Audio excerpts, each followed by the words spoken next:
అండి అందరికీ నమస్కారం. నేను మీ పవన. టేల్స్ బై పవన ఛానల్కి స్వాగతం. మానసవీణ 4వ భాగంలోకి వెళ్ళిపోదాము. వెళ్ళిపోయే ముందు ఫ్రెండ్స్, ఫస్ట్ టైం చూస్తున్న వాళ్ళు ఎవరైనా ఉంటే మన ఛానల్ని తప్పనిసరిగా సబ్స్క్రైబ్ చేసుకోండి. ఇక కథలోకి వెళ్ళిపోతే పద్మజ కోపంగా చూడసాగింది ప్రకాశం వైపు. ఇప్పుడు కూడా నీకు ఆ భయం అక్కర్లేదనే చెప్తున్నాను. నీ చెల్లెలు వట్టి తిక్క శంకరమ్మ. రేపో మాపో అది పురిటి మధ్య ఎక్కి కూర్చుంటే అంటూ ఉన్నాడు ప్రకాశం. పద్మజకి కోపం ఆపుకోవడం ఇంకా చేత కాలేదు. ఇంటి అల్లుడని, చెల్లెలు మొగుడని అన్నాళ్ళి నిప్పుని గుండెలో దాచుకుంటుంది. తనెవరితో చెప్పుకోలేదు అనే కదా ఇతడు ఇంతగా చెలరేగిపోతున్నాడు. ఇవాళ మాటలతో ఆపకపోతే రేపు చేతలకు దిగితే తన గతేం కాను. అప్పుడు మరీ అసహ్యంగా తయారవుతుంది కదా తన బతుకు. పద్మజ ఆపుకోలేని కోపంతో చేతిలో చెంబు తీసి అతడు మొహాన్నేసి కొట్టింది. అది సూటిగా వెళ్ళి ప్రకాశం ముక్కుకు తగిలి ముక్కులోంచి రక్తం కారసాగింది. అమ్మో! భయంకరంగా ఒక కేక పెట్టాడు ప్రకాశం. మధ్యాహ్నం భోజనం తర్వాత అందరూ విశ్రాంతిగా పడుకుని ఉన్నారు. అతడి కేక విని ఏంటని పరిగెత్తుకుని వచ్చారు. ప్రకాశం ముక్కు పట్టుకుని పిచ్చి వెధవ చంపేశాడు అన్నారు. ఏం జరిగింది? ఏం చేశాడు? ఆత్రంగా చుట్టుముట్టారు. ఏముంది? చెంబు మొహానికేసి విసిరిగొట్టాడు. పిచ్చిముండా కొడుకుని ఇంట్లో తీసుకొస్తే లక్ష్మణరావు అన్నాడు. అన్నయ్య చేసే పనులు ఇలాగే ఉంటాయి. లేకపోతే పిచ్చి వెధవతో సహవాసం ఏంటి? వెధవ పిలిచి అన్నం పెడితే లక్ష్మణరావు జేవరించిన మొహంతో పంచి పైకి కట్టి బాబు మీదకి వెళ్ళబోయాడు. పద్మజ నిశ్చేష్టురాలైపోయింది. లక్ష్మణరావు తన వైపుకి రావడం చూసిన బాబు శత్రువుని చూసి ముళ్ళపంది తన ముళ్ళను వదిల్చుకున్నట్టుగా ఒక్కసారిగా భయంకరంగా మారిపోయాడు. కళ్ళు కోపంతో నిప్పులు చిందుతున్నాయి. పులి పంజం విచ్చినట్టుగా చేతులు పైకెత్తాడు. మొహం జేవురించి ముక్కుబొట్టాలు అదురుతున్నాయి బాబుకి. అవతారం చూసి లక్ష్మణరావు చెవటతో తడిసిపోయి అడుగు వెనక్కేశాడు. చేతులు పైకెత్తి ఒక్కో అడుగు వేసి అతనికేసే రాగసాగాడు బాబు. అందరి గుండెల్లో రాళ్ళు పడ్డాయి. ప్రళయం ముంచుకొచ్చినట్లుగా అందరి మొహాలు భయంతో పాలిపోయినాయి. బాబోయ్! ఈరోజు ఈ పిచ్చోడి చేతుల్లో అందరం చచ్చిపోతామా ఏంటి? అందరూ భయవిహ్వలతో స్వరాలతో అరవసాగారు. కానీ లక్ష్మణరావు మీదకి వెళ్ళలేదు. చటుక్కున పక్కకు తిరిగాడు బాబు. కన్మూసి తెరిచేలాగా ప్రకాశం గొంతు పట్టుకుని చేతుల మధ్య ఇరికించేసుకున్నాడు. పిల్లలు పెద్దలు ఒక్కసారిగా గొల్లుమన్నారు. కానీ అతన్ని సమీపించాలంటే ఎవరికీ ధైర్యం చాలలేదు. పిచ్చివాళ్ళకి ఎక్కడ లేని బలము ఉంటుందంట. బాబు! పద్మజ తెప్పరిల్లి కఠినంగా ఒక కేక పెట్టింది. ఏం పని చేస్తున్నావు? వెళ్ళిపోయి ఇక్కడి నుండి అని అంది. బాబు తల తిప్పి పద్మజ వంక చూశాడు. ఆ కళ్ళలో ఏదో ఆజ్ఞ చదువుకున్నట్టుగా, ఆ ఆజ్ఞను జవదాటలేనట్టుగా అతడి చేతులు పట్టుసడలింది. వాళ్ళందరి మధ్య నుండి మెరుపు తీగలాగా దూసుకుపోయాడు. అతడిని పట్టుకునే ప్రయత్నం ఎవరూ చేయలేదు కూడా. అమ్మయ్య! అందరి మొహాలు అప్పటికి కానీ తేటపడలేదు. పద్మజ ఒక్క అంగుళం వంటగది లోపలికి పోయి తలుపులు మూసుకొని కింద కూలబడింది. ఆమె శరీరం మొత్తం చెమటతో తడిసిపోయింది. గుండె కట్టుకోవడం ఇంకా ఆగలేదు.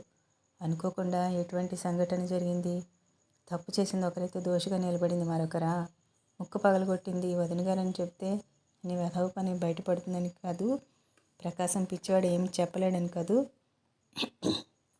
బాబు మీదకి నింద తిరిగినందుకు కొద్దిసేపు పద్మజ మనసు బాధపడినా అలా జరగడమే మంచిదనిపించింది.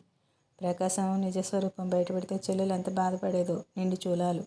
దానికి ఇప్పుడు మనసుకి దెబ్బ తగిలితే ఇలాంటివి ఆ వయసంతా తను ఎంత పని చేసింది. ప్రకాశం అసభ్య ప్రవర్తనకు తానే రహస్యంగా బుద్ధి చెప్పాల్సింది. తను ఇప్పుడు ఎవరికీ చెప్పుకోలేక ఎలా సతమతమవుతోందో. అతడు ఎవరికీ చెప్పుకోలేక లోపల ఏడవాలి. ఉదయం 8 గంటలు అవుతోంది. పద్మజ బిందె చంకలో పెట్టుకుని కాలువ నీటికి బయలుదేరింది.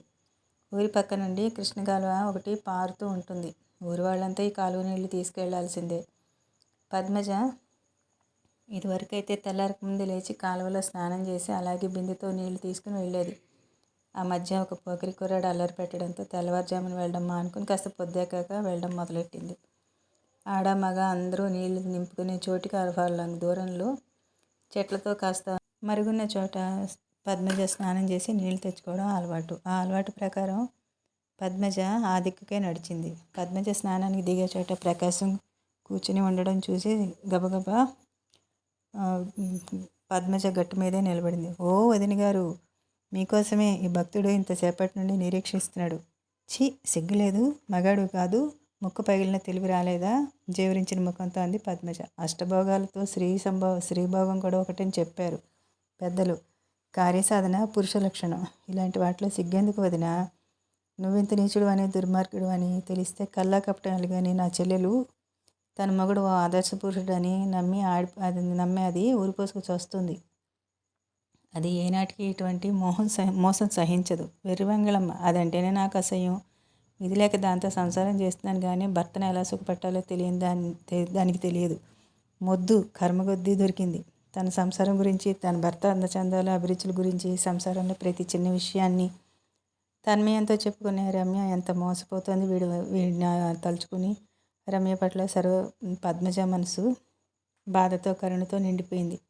దాని సంగతి ఇప్పుడు ఎందుకు కానీ నీ సంగతే నువ్వు ఆలోచించుకో. పెళ్ళైన వాడినని నువ్వు సంకోచించక్కర్లేదు. రమ్య కంటే నువ్వే నా మనసుకు బాగా నచ్చావు. నా మనసు ప్రతి క్షణం నీ గురించే ఆలోచిస్తూ ఉంటుంది. కలలోనూ నీకోసమే కలవరిస్తూ ఉంటుంది. నువ్వు నమ్ము వదినా, నేను నిన్ను అన్యాయం చేయనుగాక చేయను. గుళ్ళో పెళ్లి చేసుకుంటాను. కొద్ది రోజులు మాత్రమే ఈ సంగతి రహస్యంగా ఉంచాల్సి వస్తుంది. తర్వాత తెలిసిపోయినా ఎవరు ఏం చేయలేరులే. ప్రపంచంలో ఎన్ని అసహజాలు సహజంగా మారిపోవడం లేదు. మంచిది మరిది గారు. రమ్య సలహా తీసుకుని నా నిర్ణయం కూడా చెప్తాను మీకు. అమ్మో, అంత పని చేయి మాకు. పిచ్చిమొద్దు, పెద్ద గొడవ చేస్తుంది. పెళ్లి నూతులు దూకినా దూగ్గలదు అన్నాడు. అప్పుడు మరీ మంచిది కదా. నీ సుఖానికి అడ్డు ఎవరు ఉండరు. రమ్య లాంటి అమాయకులను వంచితులను వంచితులకు బావులు చెరువులే మంచి ఆశ్రయాలు. నువ్వు అనుకున్నంత నీచుడిని కాదులే నేను. నేను ఇద్దరినీ సమానంగానే సుఖపెడతాను. 4 తరాలు కూర్చొని తిన్న తరగని ఆస్తి నాది. మీ ఇద్దరికీ చెరసహం రాస్తాను. ఇద్దరినీ 2 కళ్ళలా చూసుకుంటాను. నువ్వు ఇచ్చే సుఖం కోసం ఇక్కడెవరు మొహం వాచలేరు కానీ ముందు నీ ముందర పళ్ళు ఉండాలక్కర్లేదో ముందు నువ్వు నిర్ణయించుకో అంది పద్మజ. ప్రకాశం గొంతులో తీవ్రత చోటు చేసుకోగా అన్నాడు. పళ్ళు రాలినా ముక్కు విరిగినా నేను మాత్రం నిన్ను వదిలిపెట్టదలుచుకోలేదు. ఎలాగో ఒకలా నిన్ను నా చేతుల్లో ముడుచుకోకపోతే నా పేరు తీసి మరో పేరు పెట్టుకుంటాను. నువ్వు నన్ను తక్కువ అంచనా వేసుకోవద్దు. పట్టుబడితే ఏదీ సాధించకుండా ఉండలేదు ఇంతవరకు. నీ అంతటా నువ్వు లొంగిపోతే నీకు మర్యాద, లేకపోతే నీ జీవితం నలుగురిలో అల్లరిపాలు చేయకపోతే అప్పుడు చూడు. సరే, నా సవాలు విసిరావు కదా, విను. నీ ముందర పళ్ళు రాలగొట్టకపోతే నేను ఎత్తి గొరిగి పట్టెలు పెట్టించి ఊరి నుండి వెళ్ళగొట్టకపోతే నా పేరు పద్మజ కూడా కాదు అంది. నువ్వు నన్ను తక్కువ అంచనా వేసుకోవద్దు. నా చెల్లెలి మొహం చూసి నేను నిస్సహాయనవుతున్నాను కానీ లేకపోతే నీ విషపు కూరలు పీకి ఎప్పుడో నీ నడుములు ఎరగొట్టుండేదాన్ని. పద్మజ గిరుక్కుని వెనక్కి తిరిగి కాలువ పొడవునా కొంత దూరం నడిచి ఒక చోట నీళ్లలో మునిగి బిందె నింపుకొని బయటకు వచ్చింది. పద్మజ పైకి వస్తూనే దారికడ్డంగా బాబు నిలబడి ఉండడం చూసి గతుక్కుమంది. నిన్న అతడి భయంకర రూపం గుర్తొచ్చి ఒళ్ళు గగురు పొడిచింది. అతడి కేసి చూడాలంటేనే భయంగా ఉంది. ఎలాగో అతడిని తప్పుకొని గబగబా వెళ్ళిపోదామంటే సన్నని గాలిబాట. దారికి అడ్డంగా అతడు నిలబడి ఉన్నాడు. ఒక పక్క నుండి నడవడానికి వీలు లేకుండా అంతా చెట్లు ముళ్ళు ఉన్నాయి. పద్మజ అయోమయంగా నిలబడింది కొద్దిసేపు. తడి వంటితో నిండు బిందె బరువుతో ఎంతసేపు నిలబడుతుంది? బాబు, కొంచెం దారి వదులుతావా అంది గొంతు పెగిల్చుకొని. అతను విననట్టే నిలబడ్డాడు. అతడి కళ్ళు మాత్రం పద్మజాన్ని ఆపాదమస్తకం చూస్తున్నాయి. మంచుతో తడిసిన గులాబీ రేకులు లాంటి పద్మజ తడి ఆరని చెంపలు స్వచ్ఛంగా మెరుస్తున్నాయి. తడిసిన కేసు రాసి ఆమె చెంపల మీదుగా భుజాల మీదుగా పాయలు పాయలుగా జారుతోంది. తడిచీర ఒంటికి హత్తుకొని నీ అందాలేవి నేను దాచలేను అన్నట్టుగా ఉన్నది. తన ఎదుట ఉన్నది పిచ్చివాడే కాదు, యువకుడు అన్న విషయం పద్మజకు గుర్తుకు వచ్చి సిగ్గుతో తల దిగిపోయింది. అదురుపాటు గుండెతో చీర సర్దుకొని గుండె మీద కాలిబాట వదిలేసి పక్క నుండి నడవసాగింది తడబడే అడుగులతో. 5-6 అడుగులు వేసిందో లేదో అమ్మా నరిచి కింద కూలబడిపోయింది.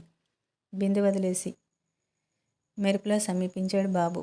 పద్మజ పైకెత్తి పట్టుకొని చూస్తున్న పాదాన్ని మృదువుగా తన చేతుల్లోకి తీసుకున్నాడు. అంతకంటే సుతారంగా ముళ్ళు లాగేశాడు. ముళ్ళు తీసిన చోట చివ్వున రక్తం చిమ్మింది. ఆ స్థలంలో బాబు తన బొటనవేలు అదిమాడు. పద్మజ అతడి చర్యకు స్తంభించినట్టుగా అయింది. కొద్దిసేపటికి తెప్పరిల్లి అతడి చేతిలో తన పాదం లాక్కోబోయింది కానీ అతడు బలంగా తన మోకాళ్ళ మీద అదిమి పట్టాడు. పద్మజ అతడి మొహంలోకి ఆశ్చర్యంగా చూసింది. అతడి మొహం ఎంతో ప్రశాంతంగా, కన్నులు ఎంతో స్వచ్ఛంగా ఉన్నాయి. గడ్డం మాసిన ఆ మొహం ఎంతో సుందరంగా ఉంది. బాబు, నీకు నిజంగా పిచ్చి లేదా? అందరూ అనుకుంటున్నదే నిజమా? పద్మజ గొంతులో ఆతృత తొణికిసలాడింది. బాబు మొహంలో రంగులు మారిపోయాయి. చటుక్కున ఆమెను వదిలేసి లేచి చేతికందిన రాయి చేతబట్టుకుని పరిగెత్తాడు. అర్థకాని భాషలో ఏమిటో అరుస్తూ పద్మజ లేచి బిందె చేత పట్టుకుని తిరిగి కాలువలో దిగిపోతూ గతుక్కుమంది. ప్రకాశం చుట్టుపక్కగా నిలబడి ఇటేపే చూస్తున్నాడు. అతడు ఎప్పుడు వచ్చాడో, అంత క్రితమే వచ్చాడో. పద్మజ మొహం రక్తహీనంగా పాలిపోయింది. ఎలాగో శక్తి కోడి తీసుకుని తిరిగి కాలువలోకి దిగి మళ్ళీ స్నానం చేసి బిందె చంకలు ఎత్తుకుని పైకి వచ్చేసరికి ప్రకాశం దారికి అడ్డంగా నిలబడి ఉన్నాడు. ఇప్పుడు ఓ ఏమో అనుకున్నాను, వదిన గారు కథానాయికే అన్నమాట అయితే నడుముకి చేతులు పట్టుకుని ధీమాగా అన్నాడు.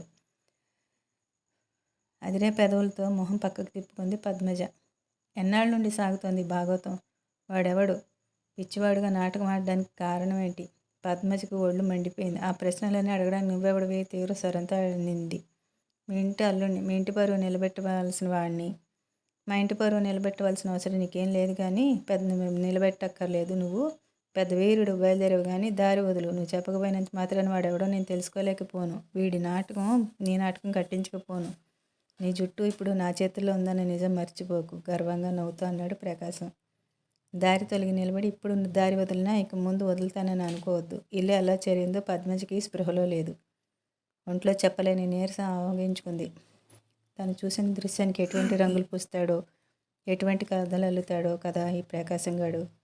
అన్నయ్య వెంటనే నమ్మకపోయినా అతడు విషప్రయోగం ఊరికే పోదు. అన్నయ్య మనసులో అనుమాన బీజం పడకపోదు. ఈ పిచ్చివాడు ఇంకా ఏం ముప్పు తెచ్చిపెడతాడో, ఏ విపరీత సంఘటనకు కారణమవుతాడో. ప్రకాశం తన ప్రాణానికి ఎముడులా కీచకుడిలా కనిపించసాగాడు పద్మజకు. కాళ్ళపారాయణ ఆరకముందే కొద్ది గంటల ముందుగా తన మెడలో మాంగళ్యం కట్టినవాడు చచ్చిపోయాడు. ఆ క్షణంలో అతడిని తనే మింగి కూర్చున్నట్టుగా అందరూ అనవలసిన మాటలన్నీ అన్నారు. ఎలాగో అన్నయ్య నీళ్ళు తలదాచుకుంది. ఒక విధంగా నిశ్చింతగానే గడిచిపోతున్నాయి రోజులు. ఇప్పుడు ఈ ప్రకాశం మొదలయ్యాడు. ఈ దౌర్భాగ్య జీవితానికి తోడు కథలు నిందలు చుట్టుకుంటే తను బతికేంగాను. మధ్యాహ్నం ప్రకాశం వాళ్ళ ఊరి నుంచి మనిషి వచ్చి అత్యవసరమైన పని ఉందంటూ అతను వెంటబెట్టుకుని పోవడంతో తాత్కాలికంగా పద్మజ గుండెల మీద బరువు తొలగింది.